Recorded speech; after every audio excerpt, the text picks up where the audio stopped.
Hi friends, మనం rainy సీజన్లో వాన పడ్డప్పుడు ఇలా మరమరాలతో కొంచెం ఉల్లిపాయలు, టమాటా, ఉప్పు, కారం అన్నీ వేసి ఇలా కార్న్‌ఫ్లవర్స్ కూడా కొంచెం వేయించిన మొక్కజొన్న చిప్స్ ఇవి.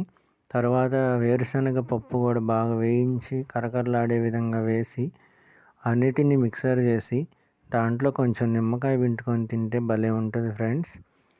మీరు ట్రై చేయండి. ఇదిగోండి ఇలా అన్నీ మిక్స్ చేసేసి కొంచెం కారపూస, సన్న కారపూస కూడా కలిపేసి తింటే సూపర్ ఉంటుంది.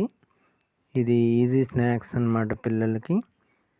ట్రై చేయండి ఫ్రెండ్స్, సూపర్ ఉంటుంది టేస్ట్. మరమరాలు ఇంక ఇంట్లో ఇవన్నీ ఉంటే చాలు, ఈజీగా తయారు చేసుకోవచ్చు అన్నమాట. ఇది పిల్లలు కూడా చాలా ఇష్టంగా తింటారు ఫ్రెండ్స్.